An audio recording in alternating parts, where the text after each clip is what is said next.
A esfinge é a maior escultura da Terra. Seu imenso corpo foi esculpido numa só rocha para permanecer incólume através dos séculos.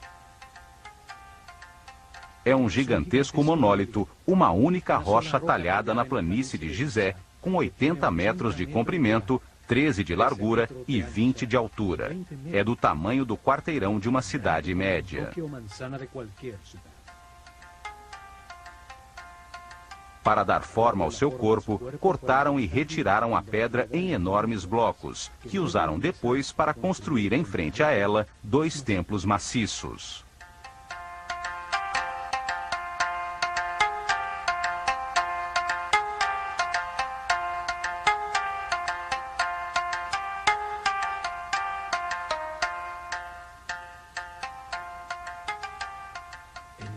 Enigmática e poderosa, é a obra de arte mais grandiosa da antiguidade chegada até nós. Viu nascer, mudar e desaparecer várias culturas ao seu redor.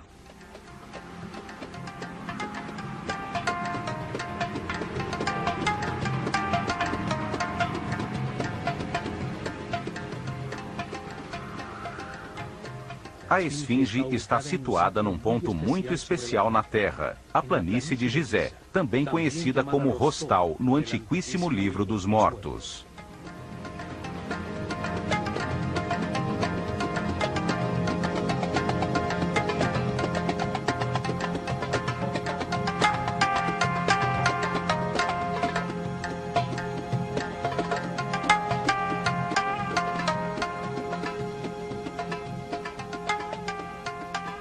Seu corpo de leão descansa sobre a linha paralela ao norte do Equador, aos 30 graus de latitude, e quase exatamente sobre o meridiano que passa a 30 graus de longitude entre os polos norte e sul.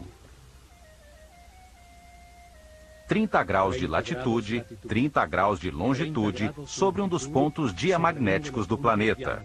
Hoje se sabe que ao redor da Terra, sobre os paralelos de 30 graus norte e sul de latitude, e a distâncias harmoniosas, regulares e equidistantes, passa a rede eletromagnética do planeta.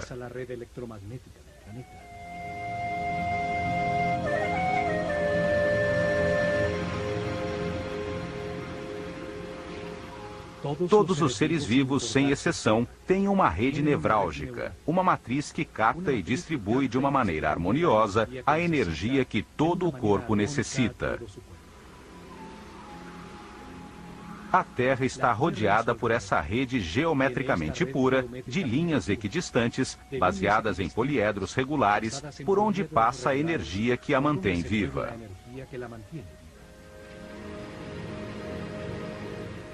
São chamadas linhas Ley e linhas Hartmann. Formam uma matriz sobre a qual existe uma série de pontos nevrálgicos em que se produzem naturalmente vórtices energéticos, utilizados secretamente por governos e indivíduos com conhecimentos suficientes para produzir levitação e antigravidade. Estes vórtices eletromagnéticos estão harmoniosamente distanciados entre si, onde foram comprovadas anomalias magnéticas e energéticas. O Triângulo das Bermudas, do Dragão e do Diabo, onde ocorreram desaparecimentos misteriosos, são pontos diamagnéticos reconhecidos. Em outros, estão estrategicamente localizadas pirâmides de diferentes culturas ou bases militares de várias potências.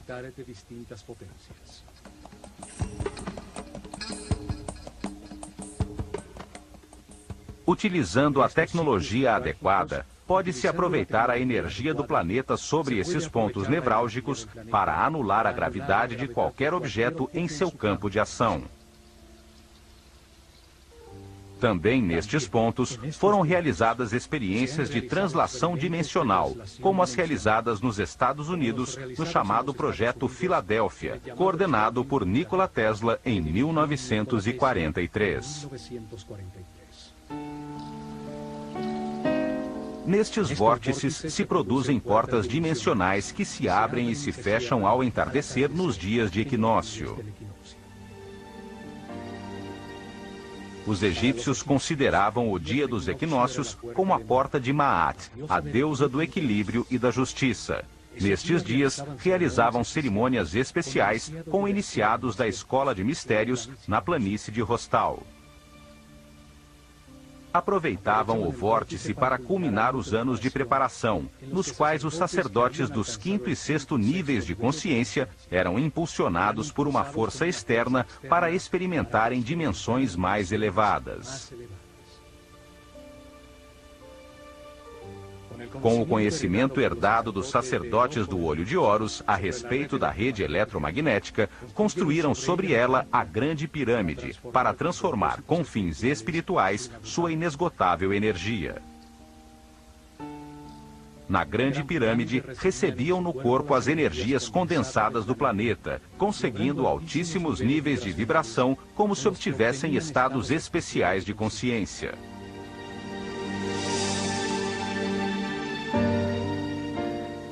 A Grande Pirâmide foi chamada de Arca de Har-Mako e foi construída sobre um vórtice eletromagnético para ser usada no dia do equinócio, quando os domínios da luz e da escuridão estão equilibrados pela deusa Maat.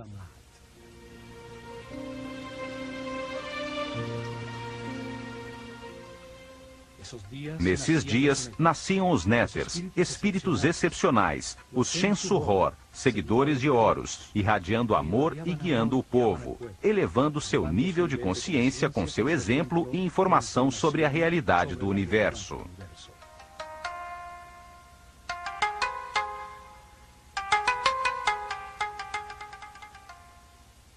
No Livro dos Mortos, na quinta divisão, chamada Rostal, aparece uma forma piramidal protegida em sua base por duas esfinges com forma de leão, que, olhando o sol em cada equinócio, protegem a entrada do reino de Sokar.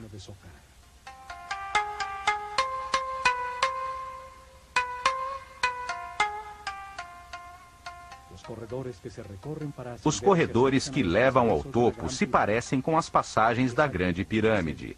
É lá que acontece a transformação do Osíris interior de todo ser humano. Lá encontra a iluminação que o transforma em Horus, o super-homem imortal. A forma de leão também tem relação com esse processo evolutivo. O leão é o mais evoluído dos animais. Representa para os egípcios o momento final como animal, possuidor de uma consciência em evolução que se converte num super-homem.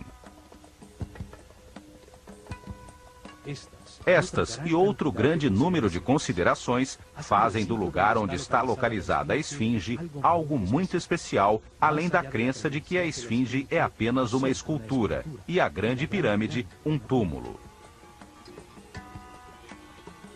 Duas razões deram lugar à crença de que o faraó Khephren, que reinou do ano 2520 a 2494 a.C., foi quem ordenou que a esfinge fosse talhada num só bloco de pedra. A primeira é que acham o seu rosto parecido com o de uma estátua de diorita negra do faraó Khephren, que foi encontrada enterrada de cabeça para baixo, muito perto da esfinge, no chamado Templo do Vale. Na estátua, aparece com um falcão no ombro. Retocamos digitalmente a esfinge para ter ideia da forma original do seu rosto.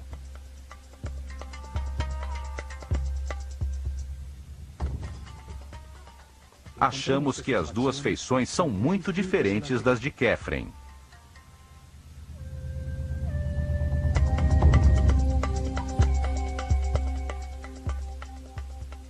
Sabe-se que a esfinge foi chamada de Abu-Hol e durante muito tempo foi pintada de vermelho, a cor do Egito.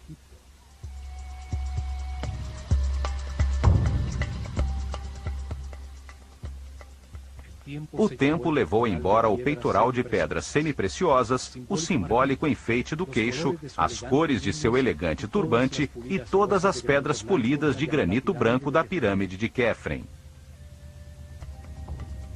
A segunda razão é que entre os braços da esfinge encontrou-se uma lápide talhada na pedra que em sua 13ª linha tem escrita a sílaba Kef. Isso serviu como prova para que os egiptólogos tradicionais atribuíssem a sua construção a Khephren.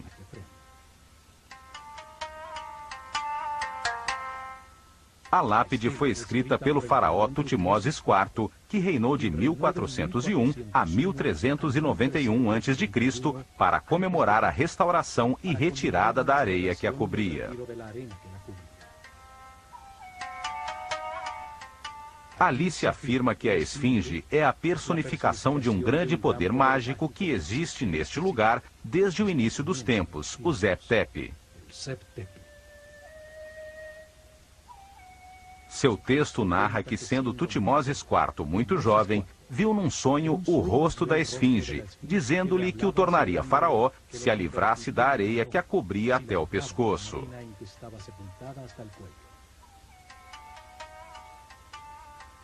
A realidade é que não existe nenhuma inscrição que afirme quem a construiu. Não se refere a Quefren como seu construtor. Certamente foi um dos restauradores que, como Tutmoses IV, limpou-a da areia através dos tempos. Em outra pedra talhada, chamada a Lápide do Inventário, encontrada em Gizé por Auguste Mariette, se afirma que o faraó Quéops, antecessor de Quefren, ordenou construir um templo ao lado da esfinge, o que prova que ela já estava lá, e que seu sucessor não pode ter sido o construtor. No entanto, esta lápide não é reconhecida pelos egiptólogos tradicionais, que alegam que não é original e que o estilo em que está escrita não corresponde à época de Quéops.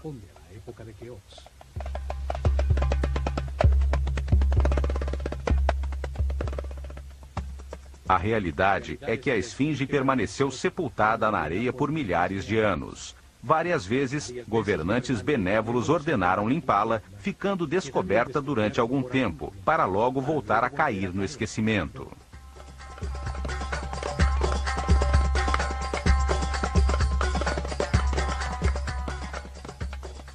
A direção de seu olhar acrescenta outro dado a este mistério. Sua cabeça de homem olha fixamente para o leste, contemplando o nascimento do sol há milhares de anos.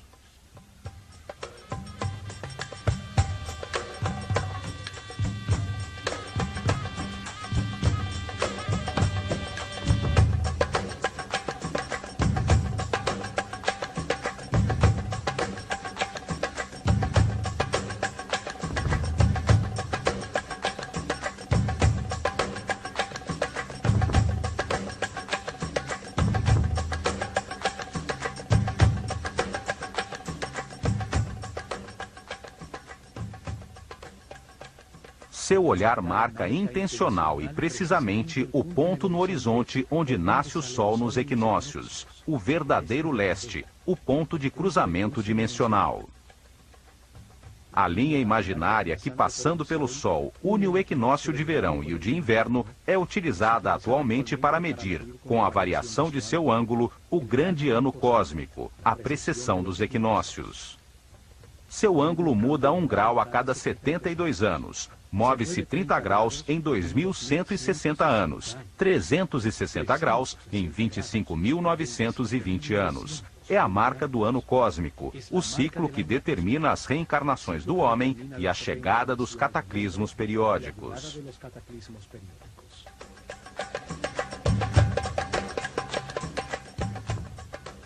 Utilizando a localização precisa da esfinge, cientistas norte-americanos realizaram simulações da abóbada estelar, programando no computador a posição da Terra a 12.960 anos sobre a eclíptica, a curva que percorre o sistema solar.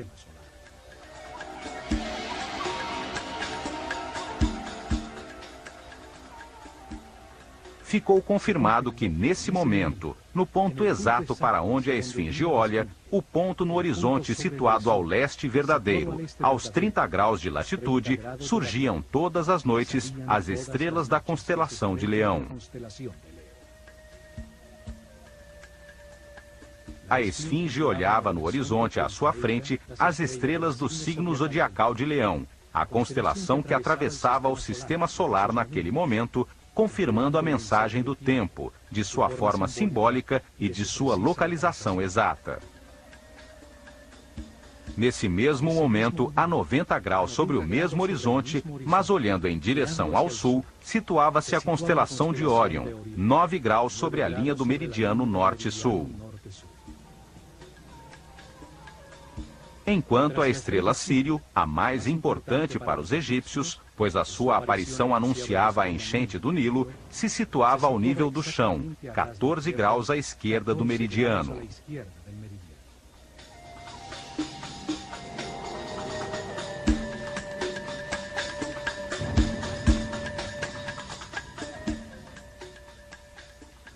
A data transmitida pela Esfinge, o início da nova civilização, o Zep-Tep, está confirmada pela relação da sua forma simbólica com a constelação zodiacal de Leão e polar de Hércules. Seu olhar em direção à saída do Sol no equinócio da primavera e à saída das estrelas de Leão à noite a convertem num relógio astronômico preciso.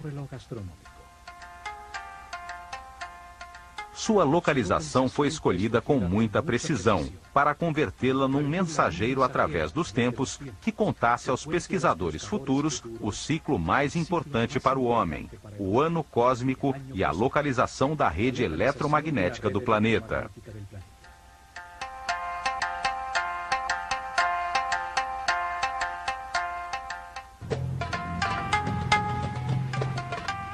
Outro elemento na Esfinge também confirma o Zep-Tep, o momento de sua construção. Trata-se de uma prova de origem geológica e climática. Em 1960, o matemático francês René Schwaller de Lubbock afirmou que o corpo leonino da Esfinge apresenta sinais de erosão provocada pela chuva.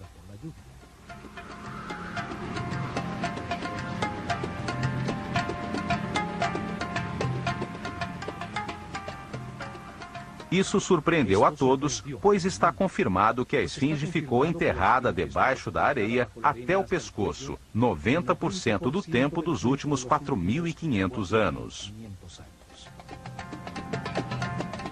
Desde 2500 a.C., a data tradicionalmente aceita de sua construção pelo faraó Khefren, apenas poucas vezes, alguns governantes benévolos se preocuparam em restaurá-la e retirar a areia de sua superfície.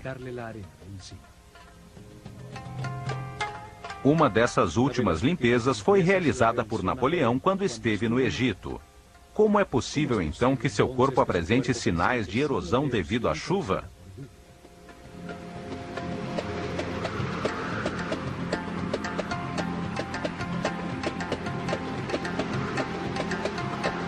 Está mais do que comprovado que o clima do Egito, árido e pouco chuvoso, não se modificou nos últimos 4.500 anos. Os cientistas nos dizem que a mudança climática radical que aconteceu nessa região no fim do Pleistoceno converteu-a, aos poucos, no deserto que vemos agora.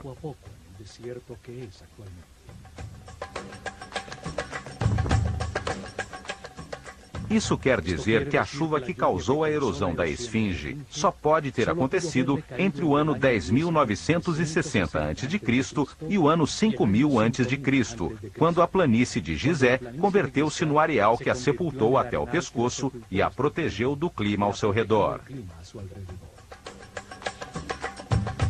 Uma expedição da Universidade de Boston comprovou as marcas de erosão, confirmando que eram causadas pelas chuvas e determinou que as profundas marcas foram geradas durante milhares de anos.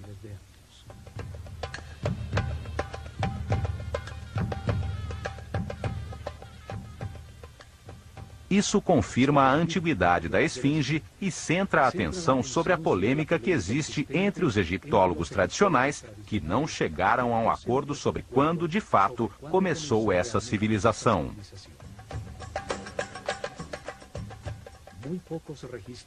Pouquíssimos registros de governantes sobreviveram até hoje, e os existentes são aceitos apenas parcialmente. O papiro de Turim e a galeria dos cartuchos no templo de Osíris, em Abidos, têm os nomes dos faraós aceitos atualmente.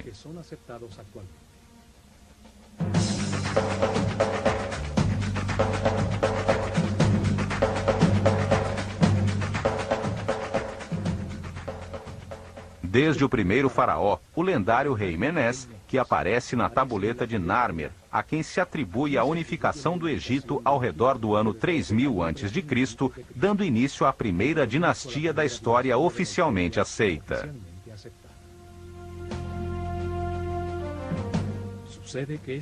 Acontece que essas listas, e a que o sacerdote Maneto escreveu no ano 300 a.C., em sua História da Civilização do Egito, começam na realidade muito antes no tempo, com outros governantes que não foram aceitos, alegando-se que eram mitos.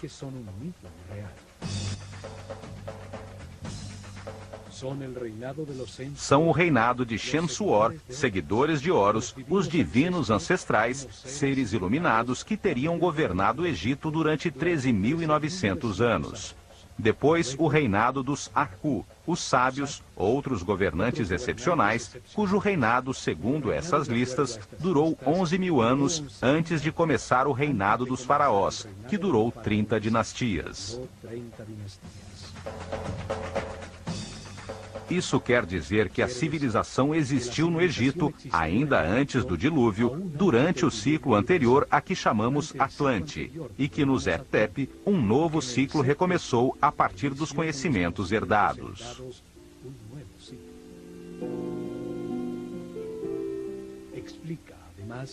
Além disso, isso explica uma das incoerências da história oficial, que situa o início da civilização por volta do ano 3000 a.C. Ninguém entende como as ciências, a arte, as técnicas de arquitetura e a escrita de hieroglifos aparecem nessa data totalmente desenvolvidas, com realizações iniciais nunca ultrapassados posteriormente.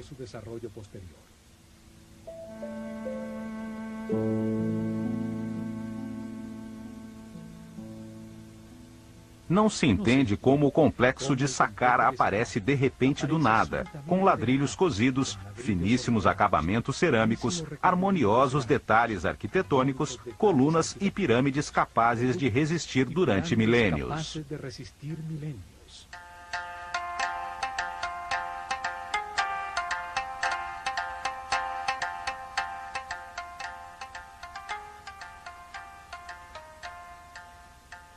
É como se a nossa atual civilização tivesse construído o ônibus espacial sem ter desenvolvido nunca os aviões de lona, os DC-3 e os voos Gemini que levaram o homem à Lua.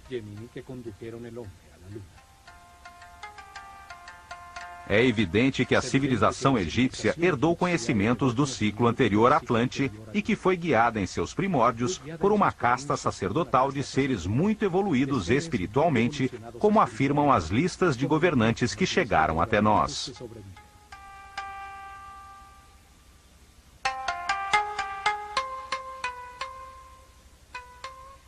Isso confirma que a esfinge foi talhada na pedra por sacerdotes da escola de mistérios do Olho de Horus, logo depois do dilúvio, no período pré-dinástico do Egito.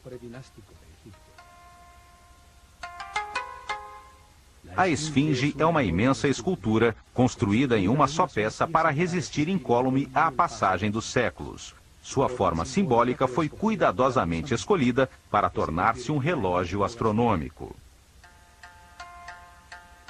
Foi colocada de uma maneira precisa sobre um ponto diamagnético do planeta, indicando forças planetárias no ponto onde posteriormente se construiu a Grande Pirâmide.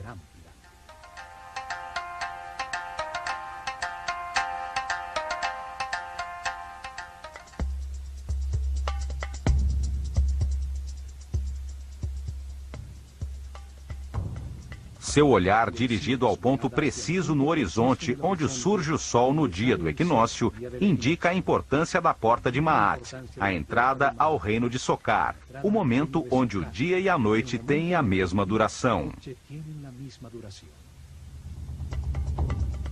Neste universo de contrastes, somente através do equilíbrio entre a luz e a escuridão, ao comparar-se os extremos da dualidade, pode-se encontrar a unidade. Consegue-se essa compreensão através da experimentação dos resultados das decisões tomadas ao longo de muitas reencarnações, encontrando o caminho do respeito e tolerância que conduz à paz e à harmonia. Esta mensagem é transmitida em todos os templos da civilização egípcia. O caminho do aperfeiçoamento através da reencarnação para chegar à iluminação era a sua crença fundamental. A esfinge confirma também a antiguidade da civilização egípcia, o momento do novo começo, do Zetep, há 12.900 anos, quando as estrelas da constelação de Leão brilhavam sobre ela.